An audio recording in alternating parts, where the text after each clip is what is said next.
And he would read my papers and just be like, great opinion, share it in class next time. It was always there. And I was like, I'm not going to share it in class. It's just whatever.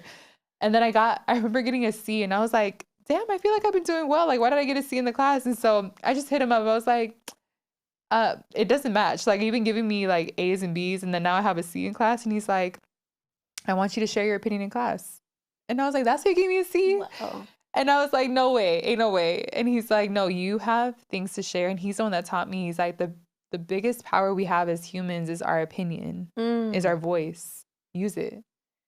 And that's why I'm unapologetic about it, because even if I have an opinion, I'm willing to learn. I'm willing to unlearn. I'm willing to have a conversation with you and say, okay, I see your point of view. Yeah. Maybe I'm going to switch it up, or maybe I'm going to just be more understanding.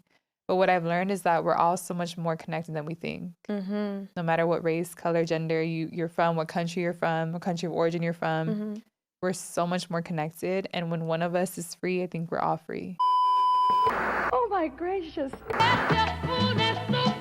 Even back in high school, Jennifer inspired more than Cambié la imagen por vender discos.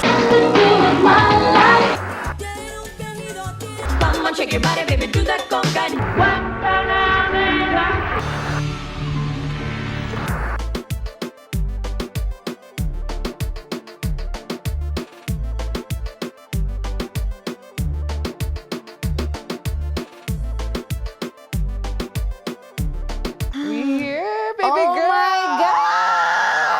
I done been through so much already. A wardrobe malfunction. Girl. You know? For someone who's never met you in person, I done show you titties, spanks, tan lines. You know, we connected. I feel like I've known you for hella long though. Oh my God. Like you a sister. 100%, I love you. 100%. Odalys Jasmine from Hella Latina. Oh, sad. Yo, let's provide context for people that don't know, you're not familiar. So you are the founder and host of Hella Latina podcast. I am, yeah. Which we love. And you and I met, I think it was a Jessie Reyes interview. It may have been, I don't know, it was some interview that I did. Yeah. And then we like connected over DM. Yeah. And it was just like, I gotta have you on the show. Like, Girl. I literally was like, yeah, and you're I'm gonna coming have to New her York. on Hella Latina, okay? So pending. So you're like bi-coastal because you just travel back and forth everywhere. Yeah. And I just remember like DMing you and I'm like, hey, like I need to have you on the show. Yeah. And I think most people, and I was telling the team, like most people wouldn't think of this moment because my podcast is called Growing Up Latina. Your podcast is called Hella Latina. Yeah. And so in most spaces, they would look at that as competition. Yeah. But I never, ever, ever felt that way with you. I felt like you just, I don't know, like I just respect your work. Oh my God. I respect the way you interview. I've listened to multiple interviews and I'm like, wow, like she gets in there. She's deep with it. Yeah. And so I'm just like so appreciative of this moment and I'm so grateful. So we're going to have a good kiki tonight. We are. And the feeling is mutual, girl. Like everything that you do is so powerful. Like representing Latinas. Latinas that look so many different types of ways in media, entertainment, and in any industry. Because I feel like growing up Latina, you don't see that. You feel me? And so you're really creating that representation. So thank you. And putting people on. Thank you. So I appreciate your work too. So I want to get into, well, we always start with the sala. That's always like the vibe for us. Like, what was that sala like for you growing up? Like, what novelas were you watching? What music were you listening to? Who was around? Was it mom, pop, sisters, brothers? Like, everyone and their moms. Everyone it? and their moms were like, girl. My sala was like the community sala. Like everybody was there. And I was I'm the youngest of 8. Okay. But I grew up with 6 siblings. And so all of them were there in the house. They all had their little friends that were around. And wait, where were you? I'm the youngest. Okay, no, but where were you like location-wise? Where did you grow up? I grew up in Southeast San Diego. Okay. And I have to specify Southeast because San Diego people be thinking I'd be surfing, going to the beach. And I'm like, I didn't know I lived by a beach until I was like 10 years old. Oh, no. But, you know, growing up in Southeast, I grew up in a lot of immigrant, undocumented. Like, that was my reality. Not my reality, but it was like what I was around. And so I was used to being around immigrants and people who were just struggling together. And, you know, el vecino, la vecina, like we would come and help each other, and like, you need this, you need that. We're gonna host a party at our house, like come through. And so that was like my childhood, and I loved it, and it felt so abundant. Like, as much as people look at that Southeast San Diego area and be like, oh, it's so scarce there, they don't got a lot of resources, I'm like, man, my life was abundant growing up. You feel me? Because the sala was a community sala. Everybody would come to our place, to our condo, to hang out, to eat food. My mom was the best cook. I'm not saying that because she's my mom, but I'm saying it because it was known. It was known. So you were eating, what were you eating? Like, what was? Baleadas. Yeah? That's the Honduran, I'm Honduran. Okay. So Honduran specialty baleadas. It's literally a handmade flour tortilla. And it's like, you got to have the right hands to make it. Like, you know, it's like it's a whole thing. Do you cook? I do. Yes. I do. Okay. I really fell in love with cooking when I moved to college because I was like, oh, I got to take care of myself. And, you know, I was spoiled with my mom. But no, I learned how to cook when I was younger, though. My brother taught me, funny enough. Oh, wow. Funny enough, because my mom was always busy. She's like, y'all, feed yourselves. Like, you know, like, I made food. Like, I had arroz, frijoles, y esto y el otro. But my brother taught me how to make eggs because we would always eat baleadas. And in a baleada, you always have to have eggs in the morning. So you stuff it with eggs, beans, cheese. So that's like the mantequilla. staple piece. It's a staple. Okay. It's a staple. Okay, good. But yeah, we're drinking coffee all the time. Mom, dad, siblings, tío, tía, primo. It was like it's a rotating door. Like people would just come in and out. And that's why I started the podcast, because I fell in love with listening to their stories. Yeah. Because, you know, we got stories to tell. The way we tell stories. And everybody has a different way of telling a story. Like, my dad is super animated. He'd be like acting people out and like making like noises. And then my mom is like just super chill. Like, oh yeah, more like gossipy, like, oh, el fulano y esto y el otro, you know? And then I have another tío who doesn't really say much, but when he does, it's like, you know, he adds a little bit of like extra context. And I'm like, okay, cool. But everyone has a different way of telling stories. Okay. And so I fell in love with it. What was school like for you? Like, what was that experience like? Yo. Because you're in San Diego, so I'm like... No, but you know what's funny is I be watching movies like Freedom Writers, and I was like, people be watching movies on this? Like, that was my childhood. Freedom, really? I love that movie. It was one of my favorite movies. Oh, same. With but Hilary it was like Swank, funny because I'm like, oh, okay, yeah, that was the hood. Like, it was just, it was regular. But that was like, my school was interesting because I went Southeast San Diego, went to a school where there was majority Black, brown, immigrant. And so we were there, like Black, Latino, immigrant, everything in between. And I didn't know it was like a underfunded school. Like, you don't know that as a kid. You just going to school. But I can tell you for fact, I didn't learn shit for like 6 years because it was like... So what were you doing? Girl, vibing. I don't know. No, but I was actually reading a lot. And that's when I fell in love, I think, like with writing and with words and like the power of stories.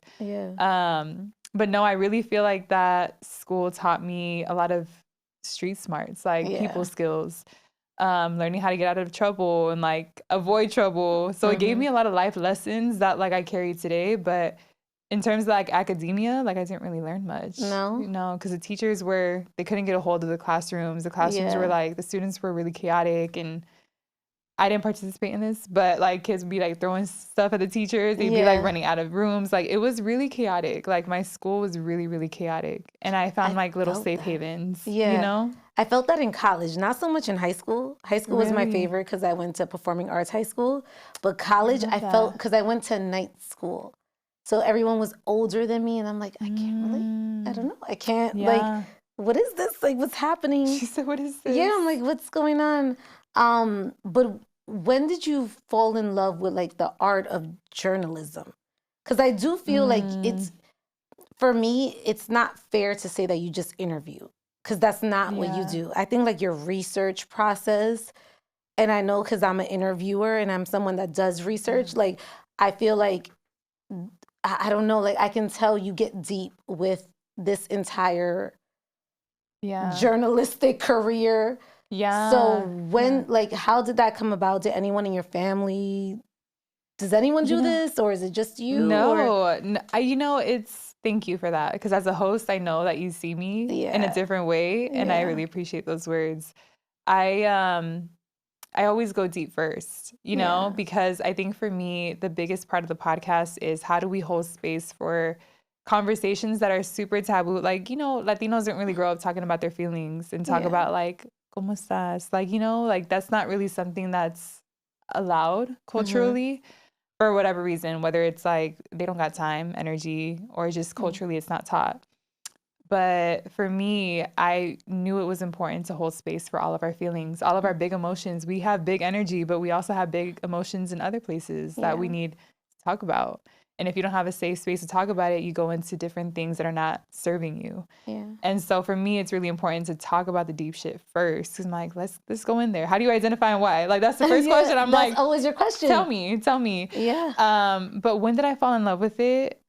As the youngest, I feel like I didn't really always have a voice because not because they were like, you know, I'm going to leave her out, but because traditionally adult conversations are for adults. And as the little one, it's like, you're not part of this conversation. Yeah.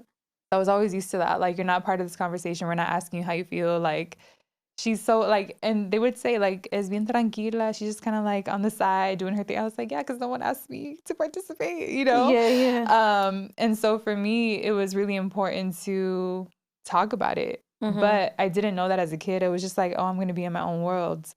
And in 2008, recession hit and my family, we lost our home. And so we were homeless for about half a year plus. And during that time, when you would want to ask people, like, how are you? We were told instead to hide, like, don't tell anybody we're going through this. Like, not even your uncles, your aunts, this or that. Like, don't talk about it, because that's another thing, right? Like, la ropa sucia se lava en casa, so don't say nothing.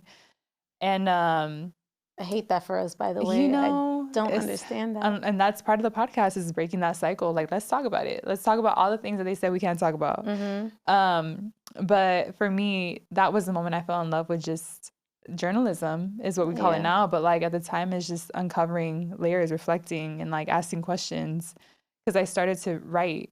And this is how it happened. So my brother, he's an artist. Yeah. One of the blessed. He's gifted. He's an artist. And everyone at that time, I think, was trying to find their own escape, right? Because we're going through this really rough thing. We can't talk about it. So some like played sports, and other ones like started doing some things that they probably shouldn't be doing. And then my brother was drawing, and I sat with him and I was like, "Can I have a paper? Like, I want to draw too." Your girl can't draw, so what I did instead, she's like, "I'm not Picasso." Do not have capacity for that. But I started to write, and within just journaling, I was asking myself questions that I'm like, it would be cool to ask my brother what he's feeling, or like if this resonates with him. And so I started falling in love with questions and like curiosity about my own feelings, and then started to translate that into other things. You know? See, I love when someone asks their family questions. I call that legacy interviews. Yeah. You know, it's a museum. Yes. One of the biggest things that I've wanted to do for a long, long time, and I kind of regret not doing it, is interviewing my mom. That was like the one interview that I really, really wanted. My mom has Alzheimer's. So for me to like now have her on the podcast, the way I would have to chop and screw up that episode would be wild, because she barely remembers anything. But I did have an opportunity to ask my dad questions. And I found that to be interesting. Like, just like getting the history of our family, and just like, recently, because I just came back from Dominican Republic, he showed me like a picture of my grandfather and my grandmother from his side, and I was like, I gotta show it to you, actually. Yeah, you gotta show it to me. I was like, wait, no, it's fire. Like, I was like, wow, this is actually amazing. Look at this. I was like, oh my God, this is our history. Oh my God. I mean, I don't know if we could zoom in on that, but yeah, like, beautiful. It's like amazing. Like, I was like, this is our history. And like, she went and she spoke about it, and he spoke about it, and I was like, wow, this is like where else would you get this type of information from? And that's part of it too. And that's why I wanted to start the podcast, because I'm like, can we archive our stories told by us? Yes. Because so many times stories are told about us, but who's writing it? Who's writing it? It's not us. Yeah. It's not our people. And even then, when you talk about Latinidad, you probably think of one type of person. you know?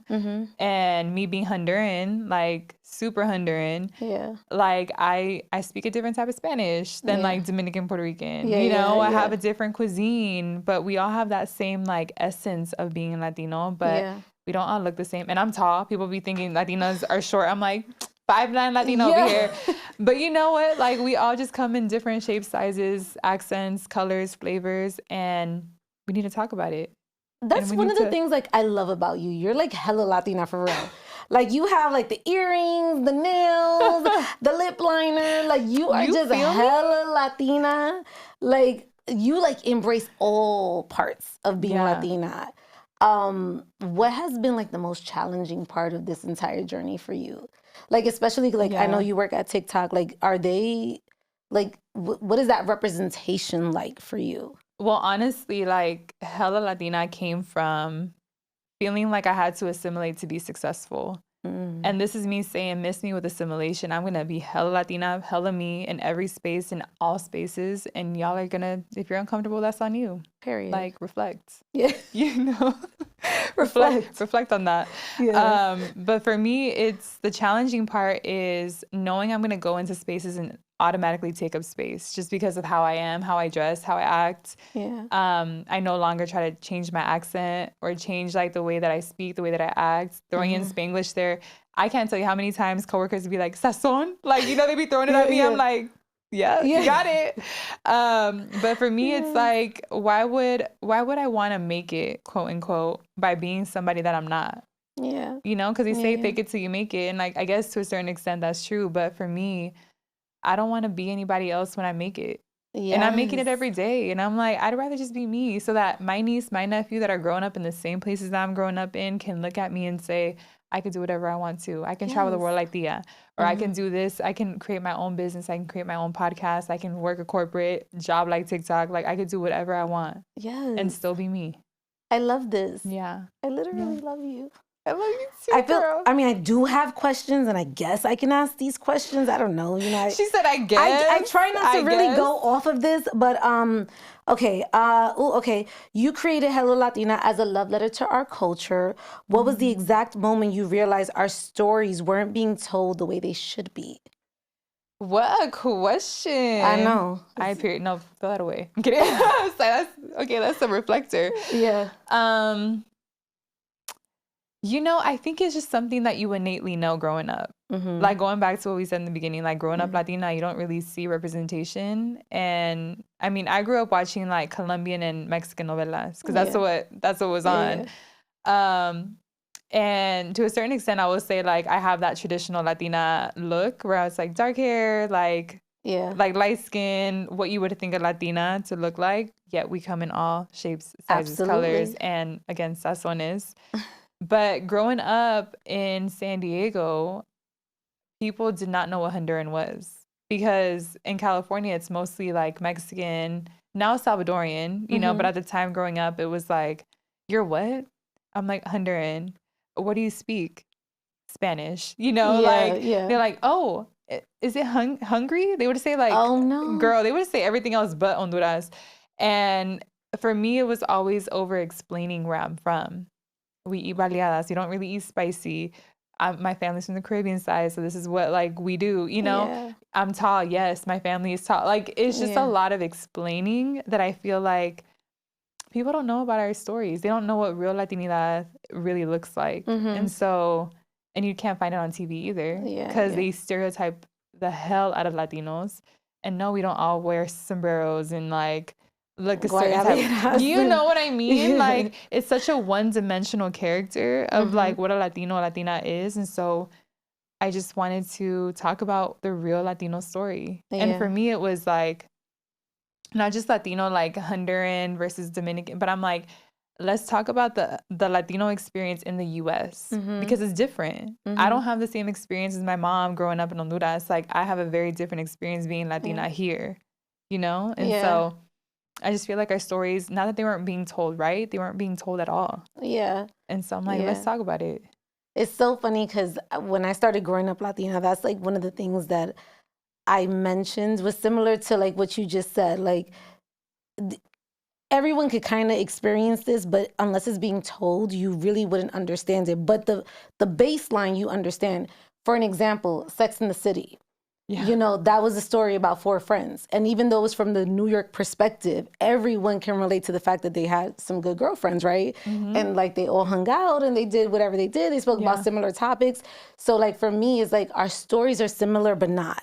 It's like, you know what I'm saying? Like you grew up like that, but not really. So it's very interesting. That's the beauty of the culture. That's the beauty of it. Yeah. That's the beauty of it. I'm like, you can eat like tres golpes and I'm gonna eat baleadas and like same ingredients, just different preparation. Yes. You know? Yes. That's the beautiful part. Love it. That's the beautiful part. What's the most transformative conversation you've ever had on your podcast and how did it change you? Girl. Oh, there's a few coming to my mind right now. Yeah. The first one that popped up, I'm not gonna lie to you, is one of the first ones I had with, oh my God. Who? Tell me who. I'm trying to, there's so many, literally my brain is like How many filing. episodes are you on right now, by the way? 150 plus. Yes. Girl. So you started this when? 2020. 2020. Okay. And that's the thing, like I can't remember who it was in 2020 that I interviewed, but he talked about men and mental health, Latino men and mental health. That's and a it was good the one. first time I'm sitting with a Latino man and he's talking about mental health and being suicidal, which men they have the highest rates of suicide. Yeah. And he educated me so much on that. And educated me so much on how Latino men don't have spaces to talk about their feelings and how it got to him at one point. That transformed my life because I started to ask my brothers. I grew up with a lot of brothers in the family, a lot of men. And so just started to ask them questions like, you good? You know, like really checking in on them. And it transformed my life for the better because I feel like I see men with like a little bit more love and grace, which is hard sometimes. But Latino men, sometimes they need that love too. Most times they need that love too. That was one. Another one, oof, there's so many that come to my mind. Yeah. So many. Because your conversations go deep. Well, I was going to say a doctor, she's from New York or from Jersey, I think, Dominican. That conversation, she's a therapist. Mariel Buque? Mariel Buque. I love her. What'd I say? You said Mariel. Mariel Buque. No, Mariel it's all Buque. good. Cut it. No, you won't cut it. No, I had her on the show. She's amazing. Mariel Buque. She's amazing.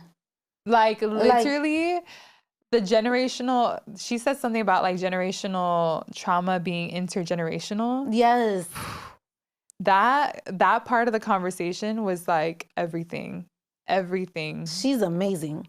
I felt like I was on a whole therapy session with her. Me too. And the way she talks is like so calm. Healing, I'm like, I could just talk to you all therapeutic. day. No, truly. I'm like, do you argue? Like, what do is you your, argue? Like, what's your, like, do you break character? She was like, I'm good. Like, once you learn. Do you argue? No, because like once you get to a certain level, you can control. Like self-mastery is a real thing. 100%. Self-agency, mastery. Yeah. Learning how to have the pause moment. The pause moment? Girl, it's the like, pause. It's the pause before you react. Okay. When something triggers you, and maybe you can relate to this, like my immediate response is always anger. Yeah. You know? And it's just like the way that we were raised. Like, you know, don't let anybody do this to you. Like, well, and it was always like in a aggressive, like anger type of energy. But I'm a crybaby, like dead ass. Oh, 100%. Scorpio moon. Like I will cry, but I won't cry right away. Like I'll hide it with and then you anger. cry to yourself. Mask it with anger. Girl, why do you think I write poetry? Because I'm a softie inside. But the pause moment is you get triggered and it's you choose to how do you want to respond? But typically that pause moment is gone because you're in survival mode. So when you have a threat, you react automatically. Anger, you say something that you don't want to say and you can't always take it back. And so for me, it's mastering that pause moment of like, damn, that really affected me. How do I want to respond? Which I think that comes with maturity though. I think like the older you get, you're able to kind of control it. Because 1,000%. I think growing up for me, like when I was in school, I had the whole like, if you look at me wrong, it's like, what are you looking at? It's like if someone would just look at me, On I'm like, site. what are you looking at me? Why are you looking at me? What's going on? Why are you looking at me like that? And they're like, what? And I'm like, so you, and then I realized as I got older, I'm like, oh, you see me. But it's also like you're aware. There's a lot of people that aren't. Yeah. Girl, I still got people in my family that are like, why she look at me like that? I was like, chill. Like, yo, she ain't doing it nothing. ain't that serious. Yeah. But I think it's it depends where you're at too. Like the environment, the environments that you're in. Like sometimes you don't unlearn that because it's still a survival, or you're still in survival mode. I think also too, like, and this happened to me in my last trip. I got to really notice like personality traits and where they come from. Like for you personally. Yeah, like I saw like my sister. So my sister is a perfect example. I love you, my sister. I love her. But like, just let it be known. Yeah. But I saw like she was shy to say certain things, and like my stepmother was like, "Well, what do you want for breakfast?" And I was like, "Mango," like, but like quick. I was like, "Mango," and then my sister was like, "Well, I want queso frito." I'm like, "So just tell her." She's like, no, I'm not going to tell her. I'm like, girl, that's not a hard ask. Like, it's mango. Like, you want tres golpes. You feel me? Like, just ask for the queso frito. She's like, no, I'm not going to ask. I'm like, why? Why wouldn't you ask? She's like, I don't want to be an inconvenience. I'm like, that's a part of mango. Like, you get the queso frito. And I saw that side of her, and I'm like, wow, I'm like that in a different way. Like, I'm like shy almost. And I'm like, I see where it comes from. Wow. Yeah. Well, speaking to like families being history or like legacy, I think it also uncovers so much of your own story. Yeah. That's why in my podcast, I start with how do you identify and why? And then before I even get to their story, I'm like, tell me about your immigration. Like, where does it start for you? Like, tell me about your childhood. Like, but when did you start that question? Like, when was that like a stable question for you to start your every episode with? It was in the beginning. Beginning. I like literally when I started the podcast, I'm like, there's 3 things I want to cover, like identity, immigration, like how that story started or how they ended up where they were, and then their story, like how they were able to take like their identity, their past, and like go forward. Because before I want to know like what they do, I want to know who they are. So that's why I'm like, let's start there first. Like, who are you? And then we could talk about all the things that you do and why you're bomb. I love that. You know? What was the most like bizarre answer that you've received when you asked like, what do you identify with and why? Girl, I got people saying like, I identify as curious. And I was like, oh, okay. Like, where do you go from there? Yeah. And then I'm like, okay, let's dig. Let's go deeper. Because it's interesting. But I've had people that just like go on their own and they're like, oh, I'm not going to talk about like Latina, Latino. I'm going to talk about curious, a dreamer. Yeah. Which those are always fun because I'm like, okay, let's talk about it. Like, where does that curiosity come from? And it throws me off a little bit. I'm like, okay, like it's fun as an interviewer sometimes. You're like, okay, we're going to play this little game. Yeah. Or then like, but you know, I've had like 150 plus episodes. No one's ever answered that question the same. Really? And I've had like hella Dominicans from New York, and you would think that they all answer the same. Yeah. None of them answer the same. What do you identify as? And why? As a first generation, everything. First generation Latina, Honduran, and proudly from Southeast San Diego. Period. Yeah. But I mean, to the point of like curiosity and all those other identifiers, I do think that identity evolves, you know? Like, I do feel like I'm a woman. Like, I feel it more than ever. Like, I am a whole ass woman. Yeah. And like owning it and owning that women are beautiful. Latina women are beautiful. I like look at the Latinas in my family and I'm like, we're really so bomb. We hold it together. We hold it down. Yeah. We like, I'm just proud. I'm just proud to be a Latina woman sometimes. And more so when I'm around my family. Because I see the Latino women, I'm like, we really run it. Like, we really run it. I always say that I grew up with a lot of like strong Latina women. Like in my household, it was the Latinas that were the breadwinner. It wasn't the men. It was my mom that made the most money. It was my mom holding it down. It was my aunts, and that's what I've always like grew up with, right? That's what I was surrounded by. It translates. I can see it. It does, like, because I feel like I also like if I don't work hard enough, I'm like hard on myself about that. I'm like, oh, I'm not doing enough. Girl, like, what's going on? That's the part we gotta unlearn sometimes. But it helps. It's useful, and it's like learning the balance. Like, it's useful because we always evolve, but it's always like we're never satisfied. And so, how do we be grateful and be present in the moment and just celebrate? I'm trying. You know. You I'm know? trying. Cheers to that. I want to get some more. I want to get Cheers some to more that. questions. Cheers. It's margarita. It's good. Okay, you give other Latinas space to share their truth. What's one truth you've been hesitant to share yourself? Girl, not you hitting me with all these. I have to. I gotta respect the process. You know. It's someone said it on my podcast, Christopher Rivas. He's amazing. He has a book called Brown Enough. He said he said on the podcast, I'm really good at sharing my scars, but not my wounds. Oh, And that has stuck with me. That's deep. I'm to not gonna this lie. day because That's real. awesome. Because real.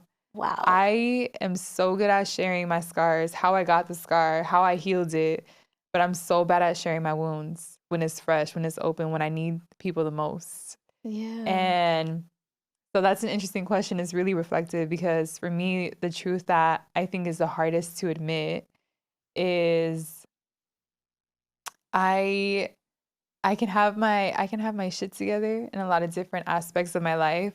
And the part that I struggle with is this concept of what a Latina woman is supposed to be. Mm-hmm. Because you're saying, like, you're hella Latina. And I'm like, yeah, but in my family, they're like, why aren't you married? Why don't you have kids? I always ask that. Why don't you have this? Why don't you have that? And I'd be lying if I'm sitting here and saying that I don't want all those things. I do. But I'm also like such a dreamer and such a modern woman that I'm like, I got an expensive lifestyle. Yeah. I have a lot of things that I like to do. I love to work. Not that I love labor, but I love to work on things that I love, Yeah. And so that's the struggle for me is, yeah, I'm hella Latina, but relationships, like romance, the dreams of like being those quote unquote things of what a Latina woman is supposed to be, which is whack. It's not real. I think that's the part that I never share and never talk about because I'm like, it's a vulnerable side of my life that I'm like, that's the truth I'm not ready to share with people. Yeah, it's so crazy because I think my mother's so over it at this point that she's just like, out of all my kids, you're good. Don't you have a kid? I'm like, damn, Mom. Like, no, now you would be able to kiss a Latina and get pregnant like that. You know what I'm saying? Now they be switching up. Like my family, they starting to like change. They're like, maybe it's good that you don't have kids. I'm like, wait, where did this come from? Yeah. But that's the truth. Yeah, that's the truth that I'm like, I don't share that. I don't share that part of my life ever. Yeah. I'm like that too. I don't share my personal life. Like on my Instagram, you see a lot of my work, but you won't really see my family like that. Yeah. Like you will. Like I went to Puerto Rico. You ain't seen my dad not one time, and I was with him the entire time. You so Bad Bunny. You ain't seen my dad. But there's like present. A sacredness to that. Like there not everything has to be out there. And like that's why I'm like, it's a truth that I don't share, but it's also one that I don't really care to share. Yeah. Because it's mine, you know? And some things are better for yourself. Yeah, I agree. Keeps it sacred. All right. Ooh, this is a good one too. She's hitting me with all these questions. I never do interviews like this, but I feel like I have to for you. Really? Yeah. Okay, let's do it. Yeah. Okay, if you could go back to the girl you were before Hello Latina, what would you warn her about and what would you thank her for? What would I warn her about? I would warn her that comparison will always happen. And there's no right way to do it. And I say that because, there's a lot of people that are like, girl, you've been doing this for 5 years. Like, you need to start interviewing people that do X, Y, Z and like interview at this caliber. And like, you need to evolve so you can get more followers. And I feel like for a minute there, I was doing that. I was like trying to change the way like I interviewed. I was just trying to change things to like evolve. But what I was doing is I was trying to fit in. And trying to be like the other person or try to like conforming. Yeah. And I was like, one thing I love about what I do is it's kind of low key. Like people that are meant to see it will see it, like you, and we see each other and we're like, hey. Yes. And there's no right way to get there. There's no right way to get to the top or to get to I made it, to get to success. And success looks different.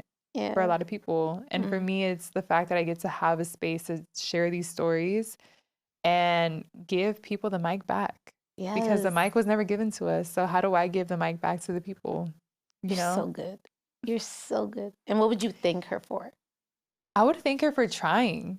Yeah. Like, I would thank her for just like being courageous and doing something that, girl, I didn't listen to podcasts before until like pandemic, and then I started the podcast. Yeah, But like, I would thank her for just being so brave to just try something new and not know what's gonna go ahead. Like, I don't know what's gonna happen, but she did it anyway. No plan, just purpose. What are you most scared of? Ooh. Like in general or for this podcast? Like, girl, Jay Noah said the same I thing. She's was like, wait, in hold on. general, and In general, like what? like what, like just yeah, in general, like what are you most like scared of? Because you seem very fearless right now, and you see, like you said, Girl. you try, you know, you've explored this like new territory with no like background of it, right? Like you didn't have Right. any example of like what this should look and feel like. So that means like you're essentially failing your way to success Yeah. at this moment in time. So what are you most scared of throughout this entire process, whether it be personal or career? Oh, that's such a like beautiful question because I'm actually like fearful most of the time. Are you? Girl, What's your sign? I'm a Leo. You're a Leo? I'm a Leo. It's my birthday this month. Hey. Yes. An August Leo. Yes. Scorpio moon, Virgo rising. Okay. So that means you're organized, sexual. Anyways. Anyways. You know, I'm scared most of the time, and I say this because growing up, I mentioned going through homelessness and having scarcity just so part of my DNA that I get scared of feeling that again, of feeling like I'm doing things solely because I feel like I have to have money and have like abundance. And instead of just naturally embracing that I'm abundant either way, the money will come and go. And my purpose has to stay intact. Like my essence, my character, my integrity has to stay intact. But sometimes I'm scared that I'm gonna do all this and it's just gonna lead to like the same thing. Yeah. Like my past be like coming back to me. And so Really? yeah, girl. But that's like, maybe that's the truth. Maybe I'll change my answer. That's the truth that I don't 'cause share I don't often. see that in you. But I don't let it take over me. I used to when I was like in college, and that's why that was part of me like trying to assimilate to be successful. Like, oh, I gotta have money, I gotta have this. But like now I'm at a point where I know the truth is there and that voice of doubt is in my head, but I'm like, doubt, I hear you, but I got this. Like it's me consistently like shutting the door on doubt and shutting the door on fear. It's not that it's not there, it's just that I don't pay it no mind. Because why? It doesn't exist. Because it doesn't exist. Because why? But what is your relationship with money? Like, what has that relationship been like? It's healed. It's healed over the years. Oh, absolutely. Now I'm like, money's my best friend. But like, you know, but she's like, money's my homegirl. No, but like, girl, I remember when I first my first job ever was cleaning houses with my mom, and talk about like making some money. Nothing. Dique money. But that was the first time I was like working this like heavy labor job, and like I would see how much my mom was making. And you were like, the math don't math here. The math don't, like the labor. And then I started to make my own money because she would give me a cut from hers, but then she would te lo guardo, you know, like I rarely saw the money. But then I started getting my own job and made my first paycheck, and I was like, I'm gonna spend it all. Like I'm gonna go out there and just like, you splurge. know, because I never really had money like that. And then there was a moment where I was running out of money, and there was a moment where I was actually couch surfing after college, and it just brought back that same fear when I was younger and we didn't have a home, and that's when I started to get tight with money. Like, coda, like, girl, ain't nobody asked me for nothing. I was like, nope, I can't. Like, I was just like, my money, I was just like grabbing on. And it was a little bit of greed. Like, I'm like, it's mine. I'm just gonna collect it, and then I'm gonna just keep it. Like, it's like hoarding it, you know? And then I got to a point where I'm like, I don't want to operate like this. Like, that's not how I was raised.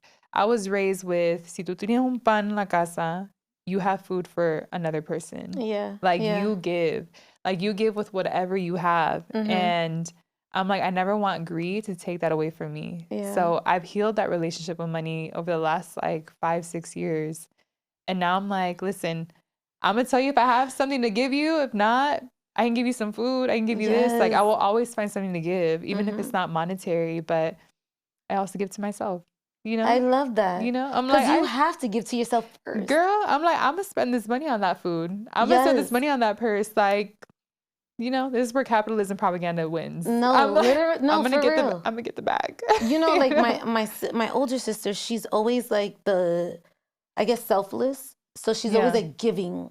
You know, she's like, she'll be like, oh, you could stay here and I'll sleep on the floor. And I'm like, no. Yeah. No, don't do that. Right. Or like she'll give like her last and I'm like, why are you doing that? Like, and I think Latinos always do that. We give like the last of everything and it's like, no, stop doing that. Stop sacrificing. Like, give to yourself first. 100%. And like be okay with it too. Like it's okay. 100%. I think like we're like raised to like it's almost like selfish to do that. But for a lot of our families, love is self-sacrifice. And so you're taught to like self-sacrifice like your needs, your wants, your desires, because that's what real love is when you give all that up. Yeah. And partly why my relationships have never worked out. I was about to say that, like, then you translate that to men and you're like, why am I doing this? But why am I doing this? No, but literally, like, I've had to unlearn that. And like, no, love can come from an abundant place. Yeah. Like, I can give it to myself.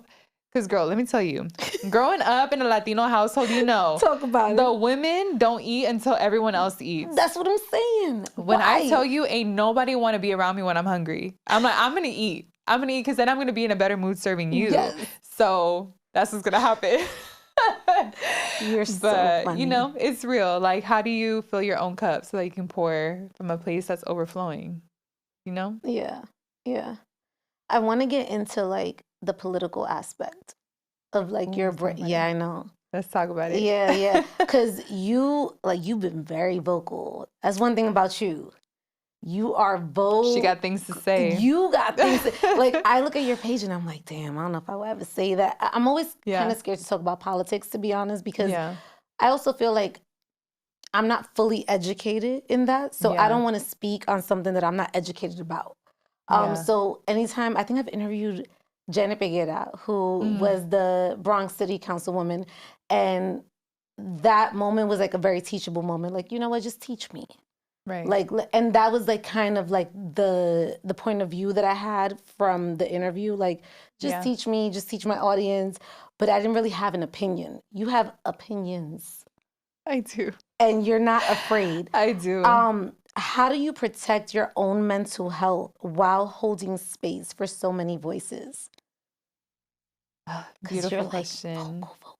Yeah, girl. Even with like the whole Gaza thing, like you're just like, you ain't Free playing Palestine around. Always. You're not playing. You know, I'm not playing. I think when you see your people consistently oppressed and consistently systemically disrespected, you can't not be political and be, at least for me, like I love taboo topics, girl. There's one thing about me. I'm like, I want to talk about politics. I want to talk about religion. I want to talk about all the things that people say. You don't talk about that. Because I think it's important. It's our day to day. And actually, I have to give my brother Patrick credit. He's the only one in the family who has like an American ass name. And he hates it. We all have like Odalys Jasmine, Kevin Milianic, Enzo Giancarlo, and then he's Patrick Samuel. Patrick Samuel. And it's because my mom named him after a pastor that helped her when she moved to the States. Because, you know, our families. Yeah. Anyways, but I have to give Patrick all the credit because he ended up going into politics as his career, and he educated me so much. We grew up in like a rough neighborhood, so his whole thing was, I want to get back to kids that are going into gang violence and going into like just the streets and not like knowing that there's other opportunities. Like, how do I give them access and education and tools and resources and help them get out of, you know, not the hood, but like gangs. How do I help them get out of that? So he was really about that work, and he taught me a lot. I was like, oh, that's political. Oh, there's redlining. Oh, there's this, there's that. Like, there was so much that I didn't know either. And for me, as an interviewer, I want to know the why behind people's stories. And so for me, I want to know the why behind these policies. Why are we in the same hoods? Why are we in the same systems of oppression and systems of poverty? How do we break out? Is education the only way, or is it just understanding? How do we decolonize the mind? Whether it's, we don't come from scarcity. Our lands are not poor. Our lands are really abundant. Our lands are really big and vast, and like there's a reason why people wanted it. You know what I mean? So for me, I wanted to uncover the why behind why we are in the positions that we're in, so that we can change those positions and have more access as a community. So it's all like the layers, and it all goes politically. Like it all goes back to politics. But I feel like in that space, you have to defend yourself a lot. Do you feel that way, or? Yeah, I mean, what are your DMs like when you are like posting these things and reposting and you're vocal about this? It really be your own family and people too. Does it? Yeah. Really? Yeah. And it's where I engage in conversation, because I also want to understand their point of view. There's moments where I'm like, I don't really want to know your point of view, and like we disagree, and that's cool, which has happened. But it's a chance for conversation, and that's where my curiosity leans in. I'm like, I wonder why you think that way. Like, why do you think it's okay that Latinos voted for a certain person? You know, like, what about it?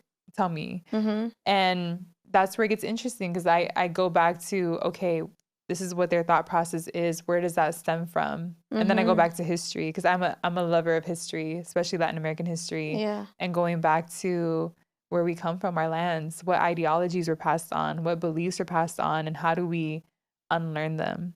But in terms of protecting my mental health, I write a lot. And journaling and poetry, that's like my medicine. That's my medicine to just like make sense of the world and make sense of my feelings of the world and make sense of just all the chaos, you know? What have you learned the most? Like, in just being vocal, because I mean, I have to give you your props for that, because thank you. I may think something, I feel like nobody gives me props on that, so thank you. No, I have to. I'm just not that way. Yeah. Like I try to like, but I think that comes from, I want to be liked, right? Like I don't want to ruffle feathers. I don't want to like, you know, can this potentially like mess up a brand deal for me if I say this, or you start thinking that, right? But like you're unapologetic about it. And I feel like, was there ever a time where maybe you have thought something, and then throughout your discovery process, maybe someone schooled you that maybe you were wrong about it? Oh, absolutely. I feel like there's so many times where people school me, and that's why partly like the power that we have and what we have autonomy over is our opinion. And partly why I'm so opinionated is because there was a moment where I wasn't.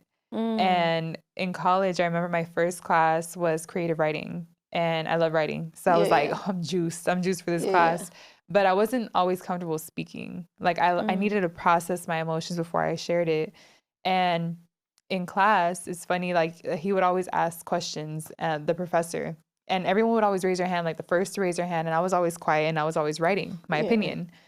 And he would read my papers and just be like, great opinion, share it in class next time. It was always there. And I was like, I'm not going to share it in class. It's just whatever. And then I remember getting a C, and I was like, damn, I feel like I've been doing well. Like, why did I get a C in the class? And so I just hit him up. I was like, it doesn't match. Like, you've been giving me like A's and B's, and then now I have a C in class. And he's like, I want you to share your opinion in class. And I was like, that's why you gave me a C? Wow. And I was like, no way, ain't no way. And he's like, no, you have things to share. And he's the one that taught me. He's like, the biggest power we have as humans is our opinion, is our voice. Use it. And that's why I'm unapologetic about it, because even if I have an opinion, I'm willing to learn. I'm willing to unlearn. I'm willing to have a conversation with you and say, okay, I see your point of view. Maybe I'm going to switch it up, or maybe I'm going to just be more understanding. But what I've learned is that we're all so much more connected than we think. No matter what race, color, gender you're from, what country you're from, what country of origin you're from, we're so much more connected. And when one of us is free, I think we're all free. Oof. You feel me? It's a bar. Period. I could talk to you forever, by the way. Truly.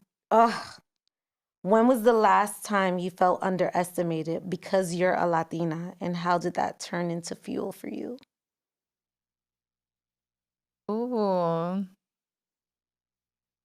I feel like I'm not even trying to sound like this, but I feel like it's all the time. Like, I feel like people underestimate me all the time. Yeah. Like, people don't think I'm going to talk about politics, and then I do. Or Mm-hmm. people don't think I'm going to talk about, like, history, and then I do. And I love proving people wrong. There's Yeah. something about it. Like, I love being, like, the cover of the book looks a little different than what's inside. Mm-hmm. And I love that about me. But one time I was underestimated, I feel like maybe I shouldn't say the name, but my place of work, Yeah. there were moments where I would walk in and they would just kind of stare at me and like, oh, you work here? Like, it was kind of like Yeah. it's the look, it's the feeling, Yeah. it's the look. And I love going in there and being like, I'm about to school y'all on like production and content and like, let's talk about it. And then we end up having great conversations and connections. Yeah. And I love walking into a room and being what you don't typically see. Mm-hmm. I love when people look at me and they kind of have like a confused face, like, what is she doing here with all that energy and like, like just presence. Yeah. And I'm over here like, okay, let's talk about work. Let's talk about like business, and seeing how they kind of switch up and they're like, oh, she actually knows what she's talking about. And that gives me hope for people who are going to come after me. Yeah. And in their same sazon and all the like things that you don't typically see in those spaces, in corporate spaces, I'm excited for them to just be them. The big hoops, big nails, all of it. Yes. So I feel like it's all the time. Okay. Damn, I have so many questions. I want to cover everything. Let's go into like the business part of the podcast. How do you approach like monetization for Hello Latina? Yeah. Brand partnerships, and also like being authentic to that, right? Like, let's say you don't like drink a certain drink, Yeah. but then they're giving you money. Like, do you partner with them? Like, what is that like for you? And what has this process been like for you? Because you're like 150 episodes plus in. Yeah. So, Girl, and this you've reminds worked with me- some brands now, so. Girl, this reminds me of the time where McDonald's sponsored my podcast. I was like, I haven't touched McDonald's since I was like 5 years old. She's And I like, was like, I was talking about my nephew. I don't know what I said in that little ad, but yeah, there's things where I'm like, maybe I shouldn't have done that. Like, that's not really aligned with me. Yeah. But it's like, I'll get the money. Yeah. So actually now I monetize it in a very different way. There's still ads that I have on the podcast. I'm part of a network, but the other side of it is I work a lot with corporate companies and Latino organizations, nonprofits, schools, and employee resource groups. And I work with them to come back and teach history on Latinos, Latin history, to again share that we are, one, abundant. Two, we're so much more connected than we think, because people don't know that Latino immigration and like the history of like Latinidad like is deep. And I go through 3 series, like a 3 episodic series, where I like pitch it to these different organizations and schools, and I'm like, this is gonna help people embrace their culture, embrace who they are, and have them walk in their power. That's it. It's just, again, is decolonizing the mind. How do we go back to, we are abundant as a culture, we are abundant as people. And it goes back with learning our history, because we don't know it. So that's how I monetize now. I actually get hired by a lot of these organizations to either talk about this, to teach this, to give back to students and talk about first gen. I mean, I love the first gen college students, because I'm like, I was you. Like, and if I knew this history, I'd be like, damn, I'm popping. Like, I'm hella Latina and I'm popping. I'm going to walk everywhere, like, knowing that. So that's how I monetize. My favorite way to monetize it is through that. But now I'm doing like events, which is coming up. Absolutely. Doing events and bringing community together in person, and finding other ways to bring funds, merch. I love you feel girl, you know I love the merch. I love your merch. I just love everything about your brand. Where are you trying to take this? Just out of curiosity. Like, I know it's a podcast, but sometimes it just starts as a podcast, right? But then you have other goals, and it's the podcast is maybe an umbrella for different things. So just curious, like, where are you trying to take the Hello Latina brand? To the masses. To the masses.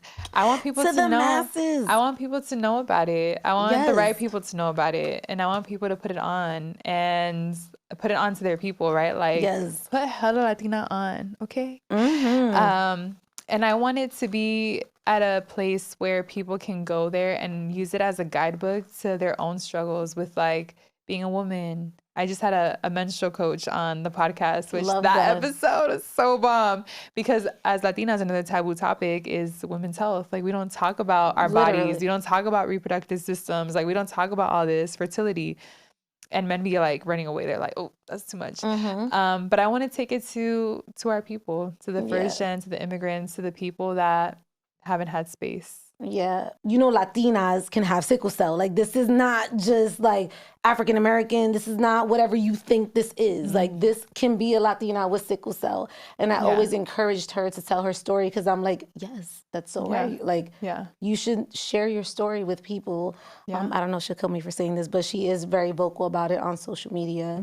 And I think it's so special that she like shares it now because I think it's a whole process that people don't understand. And when you start stereotyping things, you realize that there's so many other people going through that than what you already thought of. And I think that your podcast is like a prime example of like you said, like you had a coach, right? Like that came in and kind of schooled everyone. That's important. Yeah. Because you oftentimes you think you're the only one. You're the only one. You're the only one going through this. And it's like, no.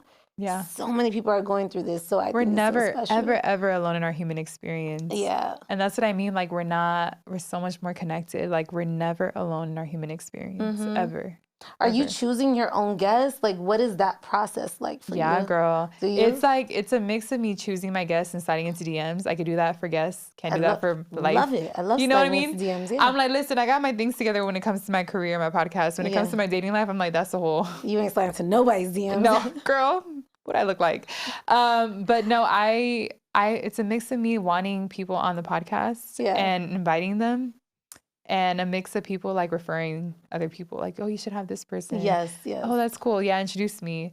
Or you should have that person. Some people reach out to me, like PR, like, hey, like, I would love to be on your podcast. But those I filter out a little bit more because, you know, I want to make sure I vibe with the person. It's different. It's different. I always say that. I'm like, if I bring someone on my podcast, it's because I'm a connected. Like I have some sort of emotional it's connection. Different. It's a different conversation when you're connected. It's hard when it's like they got the interview on lock and they know what they're gonna answer, and I'm like, I don't do like that's not fun. I always say that's not fun. I literally always say. I told my team I was like, listen, when I do research, like I stop at a certain point. Like I no longer research because I have to. It has to feel organic to me. Like it can't feel like. Do you like arroz con andule? Yeah, I like arroz con andule. But now I know you like arroz con andule because I already saw that in like 5 other interviews. Yeah, like, I can do that, but it's cool. I want to play a little game with you. Can I play a little game? Dale. All right. This is this Hello Latina or Growing Up Latina? Oh, I love this. Okay, yes, ready. Okay. Novelas on the weekend. Is this Hello Latina or Growing Up Latina? Growing Up Latina. Okay.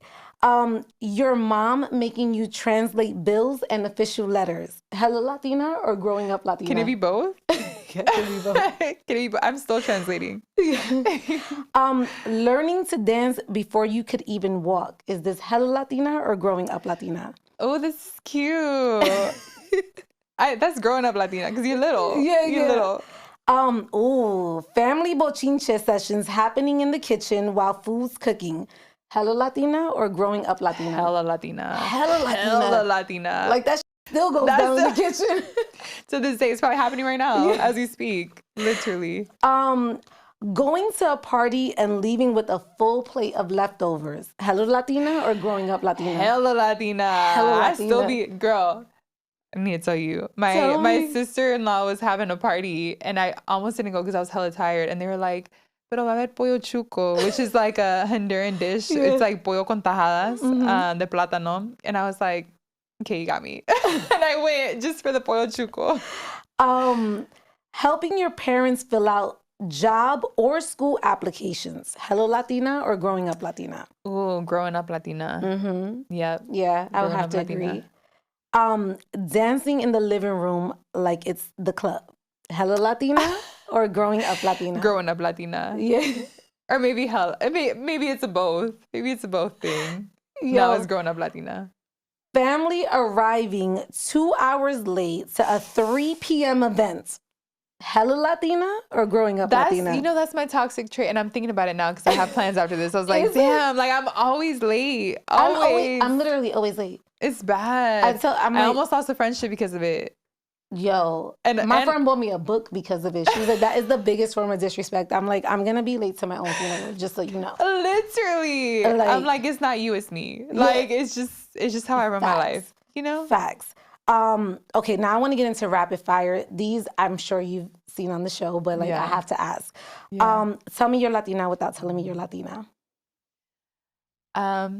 Hoops, nails, like lip liner. Did I say that was her? She said all these. You said it. I'm reading it. Yeah. Yes. Yeah. What is this chapter of your life called? What's it called? It's called play. I'm just playing. Yeah. I'm just like living my best life. Period. You know? I like that. What's your favorite Latin dish? Pollo con tajadas. Okay. Yep. What's one thing you need in the morning? Coffee. Literally? Coffee. Which someone said on the episode, the menstrual coach, she's like, don't have coffee as soon as you wake up. And I'm like, that's what? me. That's every single time I wake up. That's the first thing like I try to drink water, but then I'm like, followed by coffee. No, you know, exactly. It's always going to be coffee. Oh, what is something you would want to work on that you haven't already? I'm like, I'm perfect. What's one thing I want to work on? I think just like not being so self-critical. Like there's always good one. It comes from family, right? Like, oh, tu pelo está un poquito raro ahorita. You know, like there's always something that they like criticize, and so I feel like I've always had to be like perfect when I show up. But knowing like, you know, it is what it is. I'm always popping no matter what. Period. What does it mean to you to be Latina? It means so many things. It means strength and joy and laughter and nurture. Like it means showing up for your people, showing up with love, showing up with big energy, showing up with like just joy. No matter what. Like there's always gonna be a smile on your face, and you're always gonna make people around you feel happy and full of life, and you're gonna take care of your people. Yes. This literally gets every single guest that I ask this question to. If you had an opportunity to have the Last Supper with 3 Latinas, dead or alive, who would they be? Ooh. First person that came to my mind is my abuelita. I didn't grow up with any of my grandparents. And I would love to meet my abuela. Like she just feels like such a beautiful part and connected part of my life that I didn't get to have. Mi abuela, Celia Cruz. I love Celia. I love Celia. Who doesn't love Celia? You know what I mean? I feel like she would have some gems and she would just drop them. Yo, I'm literally like, when I transition, I'm going to interview her. You're gonna... I'm going to be like, God, I need just one little moment real quick. I love that. I need 5 questions. Right. She's dope. Oh, this is a hard one. Now I'm really thinking about it. Dead or alive? Dead or alive. You know, I would want to interview Sonia or have dinner with Sonia Sotomayor. Yeah. How did you do that? Like, how? Like, tell me your whole life story. I just want to know. That's an in-depth interview. Yeah. Like, that one, you need solid 2 hours. Girl. Minimum. Girl. And, like, that's like all different perspectives. Like, 1,000%. Being Cuban, being, like, a Black Cuban in the U.S., Celia. Sonia, like, being first generation Puerto Rican. My abuelita being full-on Honduran in a time where, like, women didn't have rights. You know what I mean? Like, I want to know all of those experiences. I want to be at that dinner table. You're invited. We're going to interview them together. Yo, like that would be insane questions and answers. Like the content that you would receive. The content. Crazy. I love that. This is a finish this sentence. Finish this sentence. Growing up Latina is? Beauty. Abundance. Yes. Everything. Period. I like that. I like that answer. If you had a message for like your fans, like just like one last message, something that they can leave away with, something that the audience can leave with, what would you say? Miss me with assimilation. Be you in every single space. Be hella Latina, hella brown, hella black, hella you, hella all the things that make you feel you. Yes. Thank you so much for coming on the show. I'm glad we made this happen. I know. Oh my God. I literally love you so much. It's already 8. Yeah, I'm like, let's do it.